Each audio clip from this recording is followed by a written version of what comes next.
Hey, what's up, guys? Some late night convo for you on April 10th, Wednesday, 2024.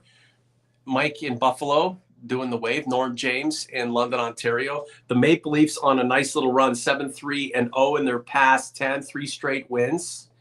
4 games to play. Still jockeying for playoff position right now. A visiting team when the 2024 Stanley Cup playoffs begins, but potentially a home team when all is said and done. And Mr. Austin Matthews, more goals than anybody in the last, how many years, Mike? Like 20 plus or something like that? Yeah, he just passed Ovechkin.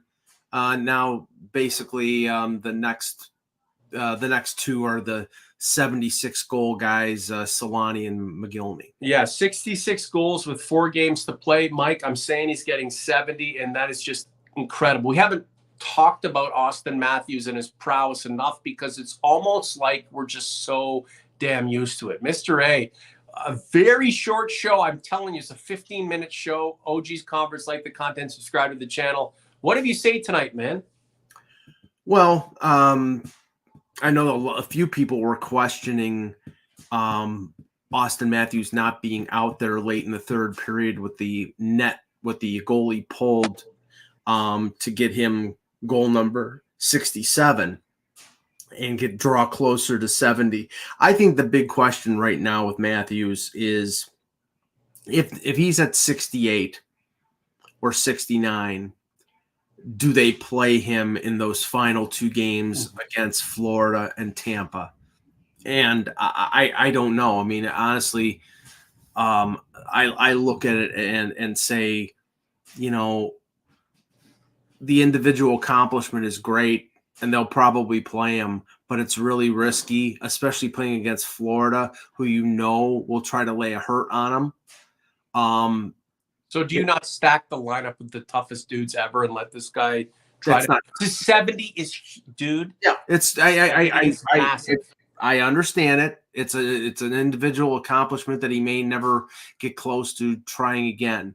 And if he gets injured, if Ryan Lomborg takes a run at him, everybody will basically have their pitchforks out for Sheldon Keefe. Why did you play this guy? I hope it doesn't come to that. I hope in the next 2 games, the 2 home games against New Jersey and Detroit, he scores 4 goals and get it done and get it over with, because I don't want that scenario playing out, because, I always have to think of the worst case scenario. That's just my job.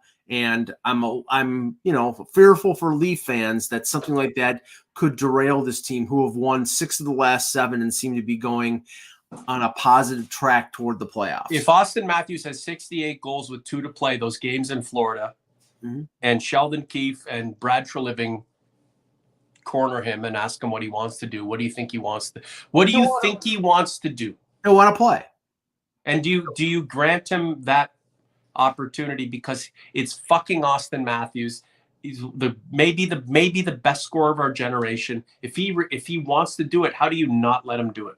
No, he will want to play, and they'll probably succumb to his to his. Does he not have a say? Like, does he not I'm saying what's going on? I'm saying that he does, and I'm sure that he will want to shoot for the record. But obviously, I think there's a risk, and that's it's not out of question that Florida will try to pull something. You think, you think that they wouldn't do that, but all's fair in love and war, and that the last 2 games of the regular season and the playoffs are war. It's war on ice, and that's what it's going to be. OG's Converse, thanks for being here. Like the content, subscribe to the channel. We're on our way to 4,000 subs. It's the little podcast that could. Season 6 is in the wraps. Do we go another 3 weeks or another 3 months? It's up to the Maple Leafs. But Mike and I will be here several times per week doing our thing. Thank you so much. Oak Ridge Ford is our sponsor. If you're looking for a vehicle anywhere in Canada, hit me up. I will help you out. F-150, 0% interest, low interest, big discounts. You tell me. Escape Bronco Sport is the most affordable small SUV on the planet right now. The interest rates are like super low. There's discounts for like what, 270, 260 bi-weekly on a lease or a finance for an all-wheel drive vehicle with all the safety and a bunch of luxury too. You got to get at me at Norman Oak Ridge Ford for your car needs. Hockeybuzz.com is where you're going to find Mike for your Maple Leafs content needs. Let's get to a couple of the OGs and converts. Spike 11, he is a convert. Matthew should play 30 minutes Saturday night. WDJ 2131. Good evening, lads. Greetings from Whitehorse. What do you think of keeping them in the harness? They are playing good hockey. Keep it rolling. Well, 4 games to go to get generated for a new mentality, a new mindset to kick the shit out of the Florida Panthers, the team that beat you in 6 last season. Mm-hmm. If it is Leafs Florida and that's the way it shakes down, whether the Leafs start in Sunrise or at Scotiabank Arena, the mandate has to be to get revenge on these dudes and take it to them. Maybe play Florida's game, Mike. That's like, there's no way you can tippy-toe or ice dance around this crew. The Leafs have as good a physical team as they've ever had. Maybe not as good on paper as the group that went into last year's playoffs, but you know what? Take Florida's game to them and go for it. Well, I mean, I think and right now it looks as if it's a lock that it's going to be Florida. Florida is 3 points behind Boston with 3 games to play each. So that means if Boston wins 2 of the 3 games, they're going to win the Atlantic Division. Sure. The only thing up for grabs at that point is whether the Leafs can catch Florida, the 3 points behind them, and they have a game in hand. They play them one more time in Florida early next week. So conceivably, the Leafs could get home ice advantage. My question, and I wrote about this on Hockey Buzz, is how much is it worth? Because last year the Leafs had home ice and they lost 3 times at Scotiabank Arena to the Panthers. They won both of the regular season games in Toronto against the Panthers. So how much does it mean? If I'm the Leafs and they've been one of the best road teams in the league, I'm not killing myself to get home ice advantage. Florida is the favorite in this series, no matter how you slice it. Right. I'm not saying that the Leafs can't win. But that's good. Isn't that what you want? The Leafs have been favored how many times, and it's come to a complete dud as a result. Yeah, last year the Leafs, after beating Tampa, were the favorite in the series against Florida, who upset Boston.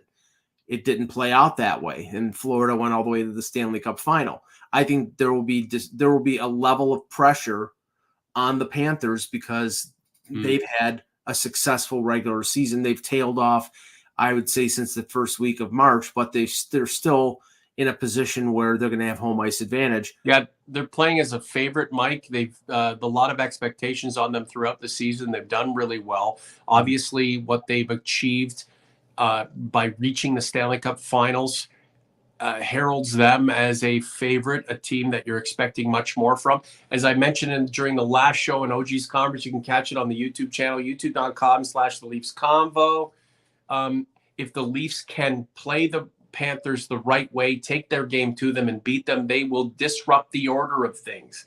The idea that the Panthers, who made the Stanley Cup final and in their divine right would be able to eclipse that by winning the championship, the Leafs have a chance to kind of rewrite history there, Mike. And again, I hate to cut you off because you are the omniscient one, but there are a lot of people joining us tonight.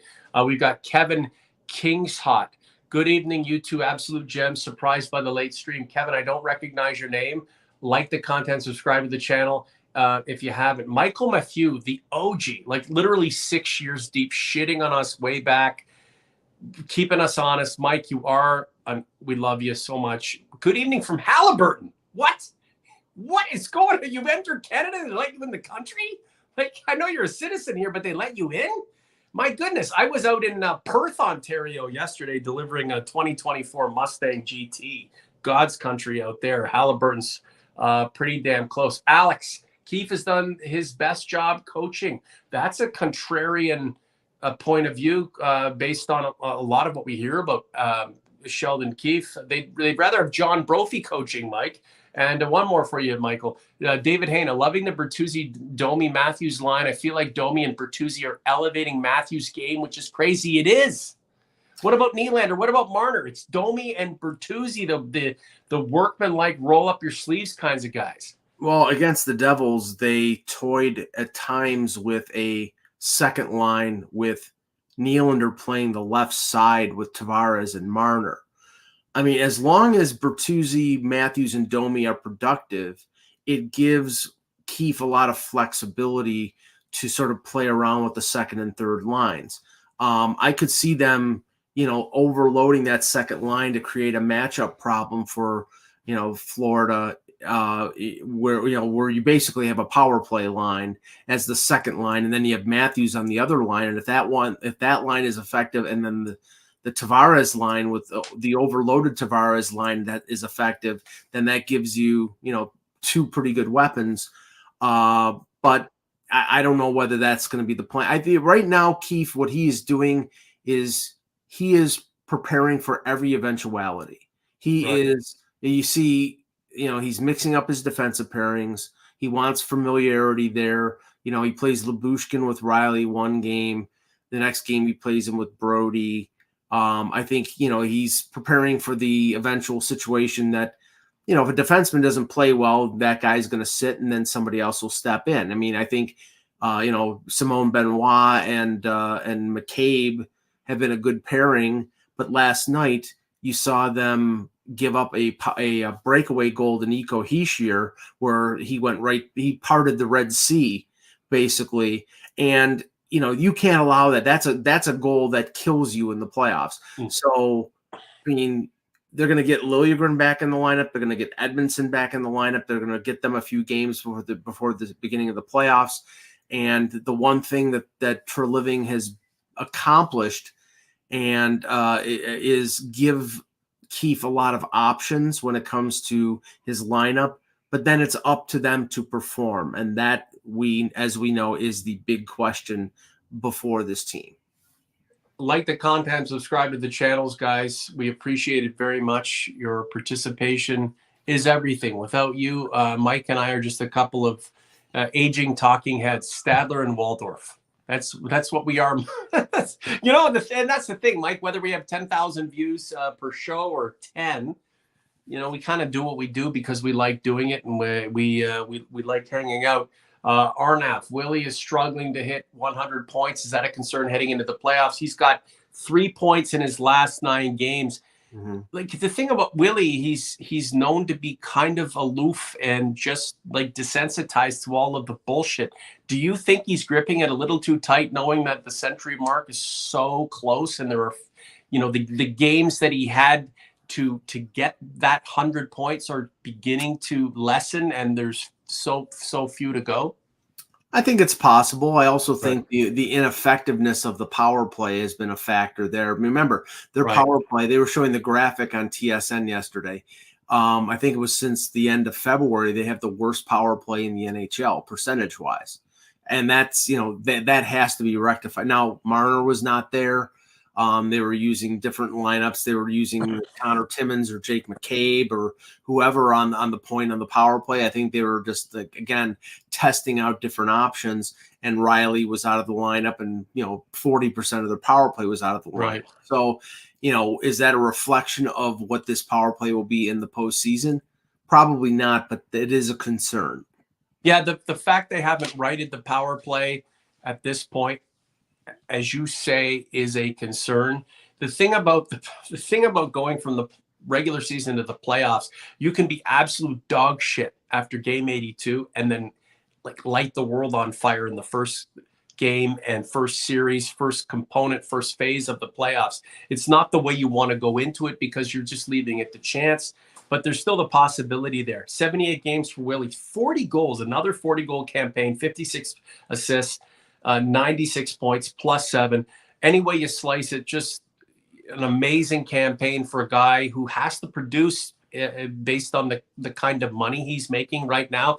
And, a lot of William Nylander fans will point to his production in the playoffs, especially of late. So if the trend continues, he's going to be there. And, forget about all of the bullshit in the past or the recency bias.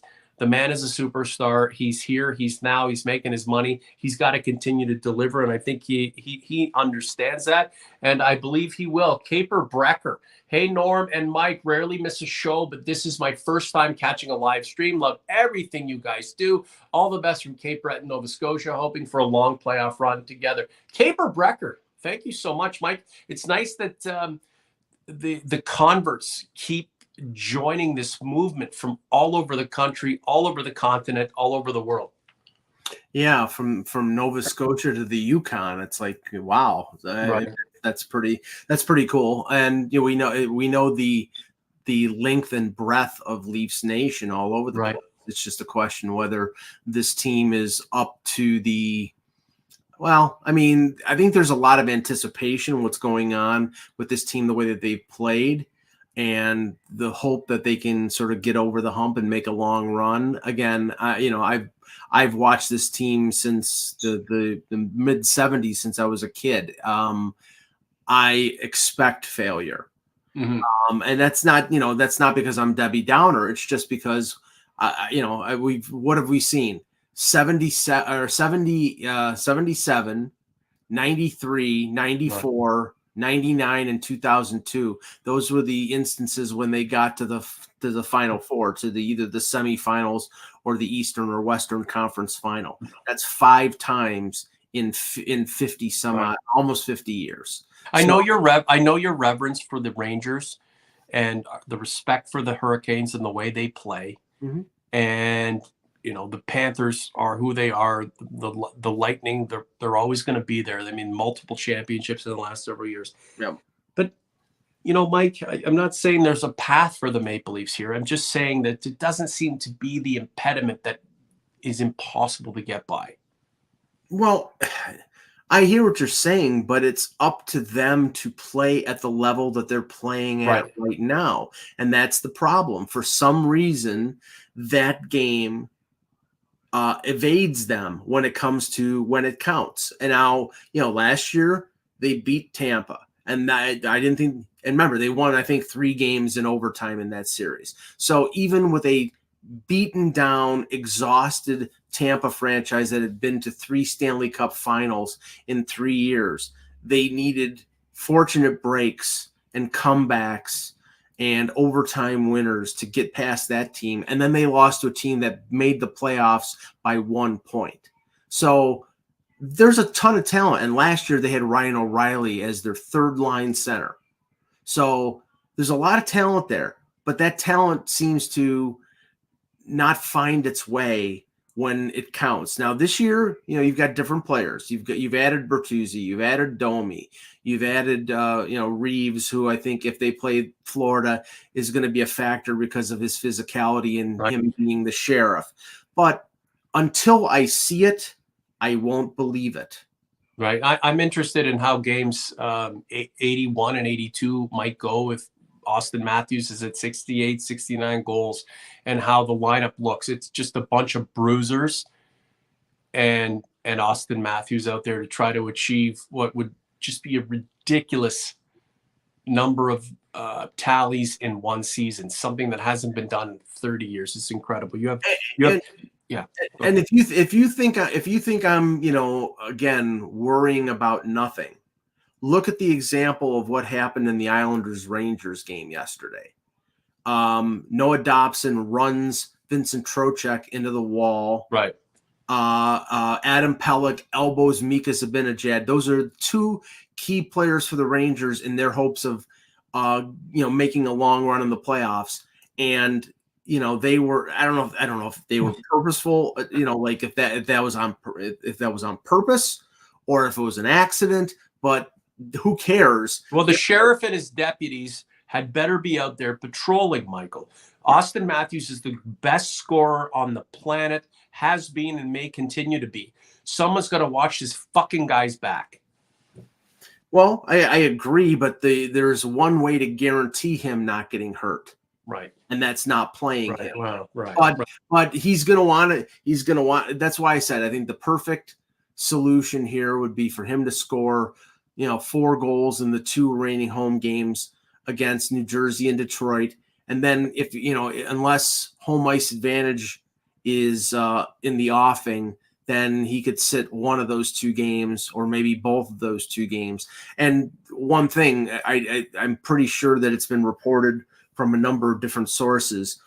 If they finish in third and if Florida has home ice advantage, they're staying down in Florida after those 2 games because the playoffs will begin on Saturday. Good. And they won't travel back to Toronto and then travel back to Florida. That makes no sense. They'll stay in Florida for the 3 days, practice down there, and then play the Panthers in game 1 on Saturday or Sunday. These guys don't need comfort and security. They need pain and insecurity, really, at this stage. Chris Manos, love the show, boys.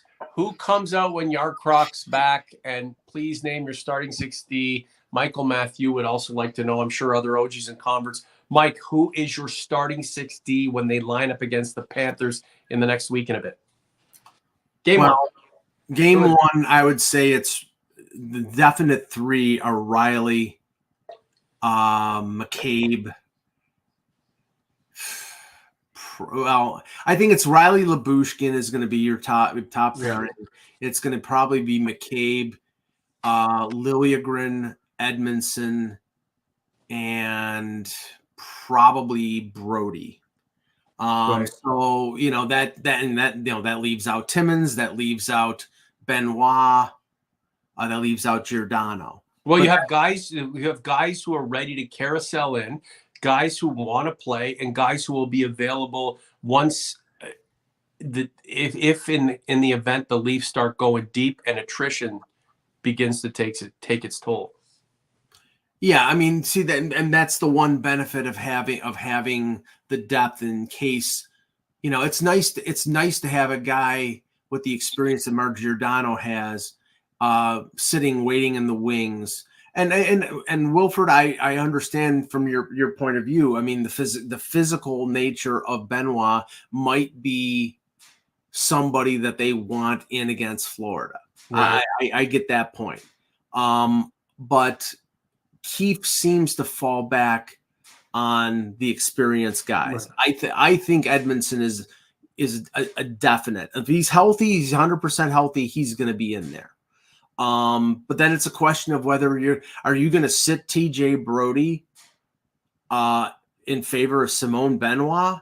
I don't know. I don't think they will. At least not for game 1. Now, if all of a sudden, TJ Brody makes a pretty bad giveaway in game 1, then you could see a switch up. But I think he's going to go with Brody as one of the 6, and Benoit probably starts the series as an extra defender. You know what's crazy is, Mike, you and I were, well, a lot of OGs and converts were too, but there was a time not too long ago where with 4 games to go, we were talking about who was getting punted, who would be re-signed, who the Leafs might target in July 1st.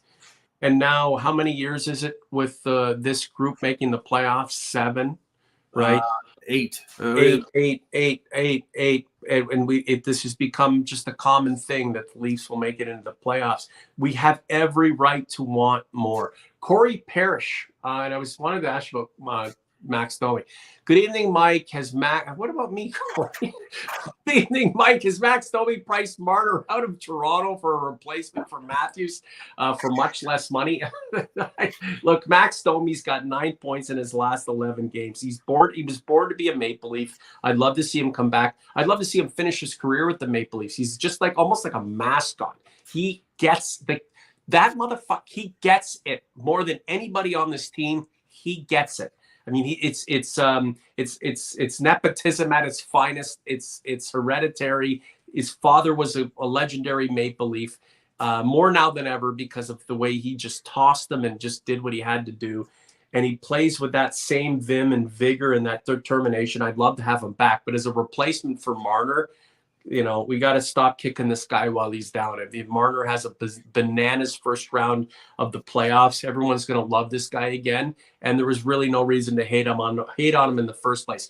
Comment on Max Domi coming back to the Maple Leafs, and I don't know, or the reaffirmation of your respect for Mitch Marner, regardless of how long he's been out, and the disdain for him, which is misplaced. Well, I'll just say this about Domi. He's 29 years old. Right. He's been in Arizona, the hopefully now defunct Arizona Coyotes, Montreal, Columbus, Carolina, Chicago. He's been at Dallas. He's been a number of places. He's played well with the Leafs.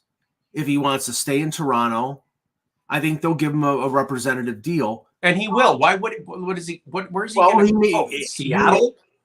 He may be at a point in his career where, like how many more years does he have left in his career? And is he going to,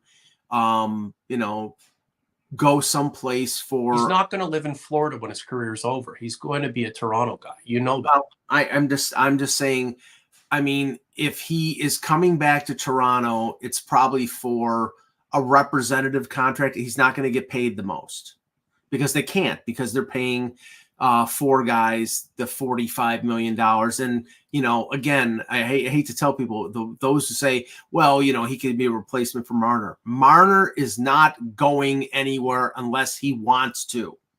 He's got a no movement clause. Even if, if they sign him to the extension, fine. If they decide they're not going to sign him to the extension, why would he go someplace else? Right. He sits there. He racks up his 95 points playing on the wing with Austin Matthews, and then he hits the free agent market. He's not going anywhere unless he wants. Do you think Austin Matthews has a say in what happens with Mitch Marner? No, I don't.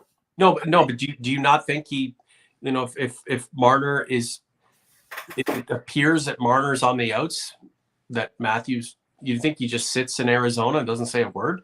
Like Marner has been the reason for 80% of his goals.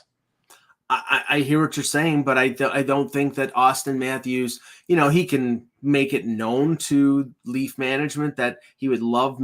But if Mitch Marner asks for $12.5 million, they say, well, Mitch, we can't sign you to that. Okay, well, all right, I'll play out the year and then we'll see. And then, if he has a great year, then he puts pressure on Leafs management to sign him to a deal, just like Nylander did this year. Yeah. And they broke down and signed him to it. That's why that deal was a mistake. You know what's crazy is Marner he'll most likely end up with more points than Austin Matthews. It will 100% end up with more points and a more decorated career than William Nylander. But we want him gone. Well, I think that will change if he has a good playoff. Then there'll be a clamoring from some people. Are we smart to be having this discussion right now, or exiling number 60 again? Look, I'm not a fan of his dad, Marner. He's annoying. But as a fan base, can we say that we are discerning and intelligent and understand what the fuck we're talking about because we just dislike this guy and want him gone? When 25 teams would love to have this cat, a plus point per game player. They'd love to have him. Apparently we don't like him because he's annoying.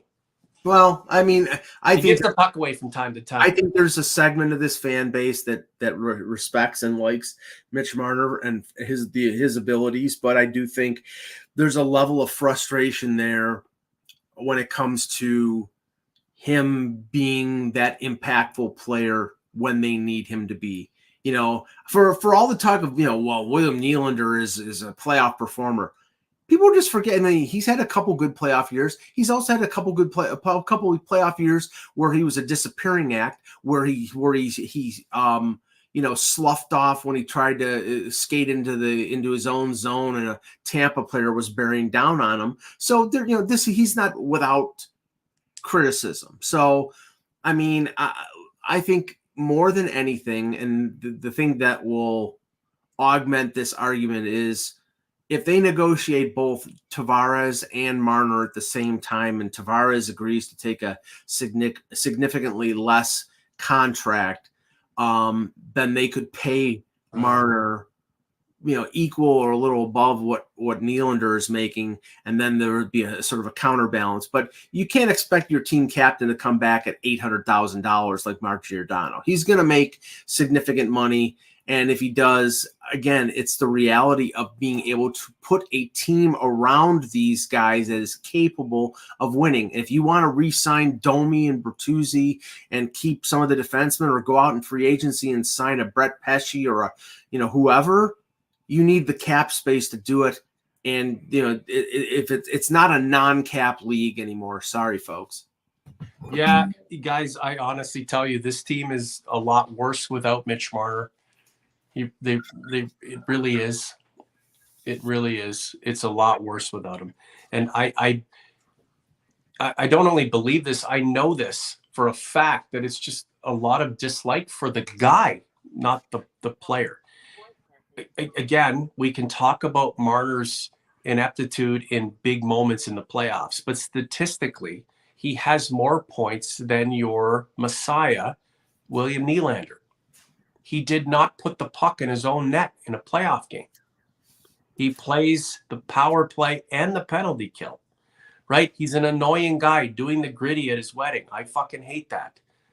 But guys, you're out of your minds that Mitch Marner is not a viable and integral player to this team. It's friggin' bananas. I understand the optics that, in round 2 against the Panthers last year, he went away, just like most of the guys. But Nylander got a point or two. Matthews wasn't very good either. So I'm on board with that in general. But just to disregard a cat because we don't like him, when the stats bear out, completely different argument. We call ourselves an intelligent fan base for a reason, because we're the mecca of hockey and we love the biggest team in the game. I mean, we really got to check ourselves and stop. I know we're 30 plus minutes, Mike. We got to stop judging things on emotion. And, we really got to look at the analytics of it. And Marner still has a place on this team, in my opinion. That said, if he gets greedy and wants too much money, there's a limit to how much we're going to pay dudes. Mike, last word to you. We got to go. Yeah, like I said, the 2 home games tomorrow against New Jersey, Saturday in the home finale against Detroit. New Jersey's out of it. Detroit is fighting for a playoff spot, so that could be an exciting game. But like I said, I think the best thing would be for Austin Matthews to score 4 goals in the next 2 games, get the 70 out of the way, and then sort of not coast, not sit him for 2 games, right, but not have to play him to get that big 7-0. I mean, 70's insane, guys. 70's insane. There are Nylanderites out there who will parade down Yonge Street or Bay or all the streets if their favorite player gets to the century mark. Why can't we celebrate Austin Matthews doing something that no other player in the league has done in 3 decades? And he's super close. And the thing about Austin Matthews, that cat is on it. It almost looks like he's heating up. And if he gets 70, 71, that bodes well for the team as it gets into a playoff matchup with the team that it should beat, because it's meant to beat. And it has an opportunity to disrupt the order of things and set its own course for some potential greatness, because it's high damn time, regardless of how inept or adept the roster may appear. Mr. A, what do you have cooking at hockeybuzz.com? Just more looking at what the lineup is going to be come playoff time, and also checking out on the Toronto Marlies, who are battling for playoff positioning in the Calder Cup playoffs. Yeah, we're looking forward to it. OG's Conference enjoyed the last 4 regular season games for the Maple Leafs and enjoy the content. Like the content, subscribe to the channel. We need to get 4,000 subs. I know there are a lot of people out there who enjoy what we do. You just don't subscribe because, that's your last opportunity to negotiate your relationship with us. You're all in now. We need the 4,000 subs. It would be good for us. It would be good for you, and it helps grow the show. We have much more content to come between now and however long the Maple Leafs go on a playoff run. Let's hope it's deep into May, deep into June. We've been waiting long enough. This group, regardless of what we think of them going into the playoffs, is potentially capable of doing some really, really special things. It's not necessarily because of how they're, seething or bubbling under the surface. It's just all of that expertise and experience of failure has to result eventually in some kind of success. And why the hell not now? Mr. A, thanks so much for your participation tonight. We love you very much. OG's Converts, like it, subscribe to it. We'll see you soon. For Mike, I'm Norm. The Leafs Convo late night is out.